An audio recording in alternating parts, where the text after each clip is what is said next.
Earlier this morning, 9/11 Day rang the opening bell as it continues its mission of taking back the day by turning the anniversary of 9/11 into a day of doing good.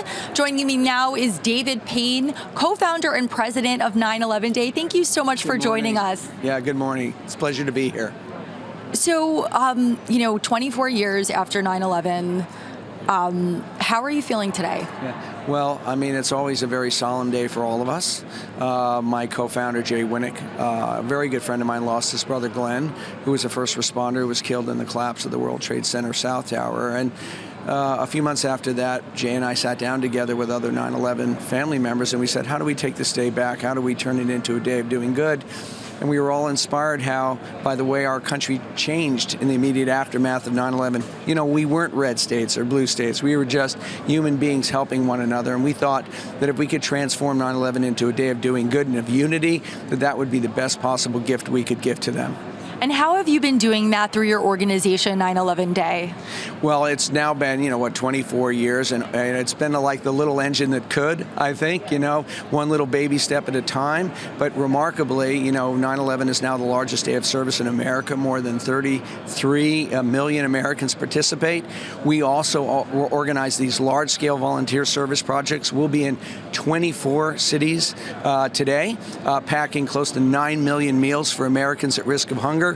And more than 900 corporations participate by sending their employees there, including many member companies of the New York Stock Exchange. All right, and we were talking about, having this recognized as a National Day of Service. Can you talk more about that? Yeah, we wanted to make sure that 9/11 would be remembered in perpetuity, that there'd be something special that would allow our nation and future generations to always keep the promise to never forget. So we went to Congress and we said, let's make 9/11 a federal day of service so that way every anniversary, Americans, 50 years from now, 100 years from now, will still have something that they can do, something positive, like through good deed doing, that would make sure that we remember those that lost their lives 24 years ago today. What are some things that people can do to keep service at the forefront of their minds on the anniversary of 9/11? That's a great question. I mean, right away, people should just try to be a little kinder to one another today, to remember how much we do have in common as human beings. I mean, we may have, and we see this, we may have our differences and disagreements, sometimes bitter differences and disagreements, but 9/11 showed that deep down, we're all fundamentally connected and united by this goodness that came out in the immediate aftermath of 9/11.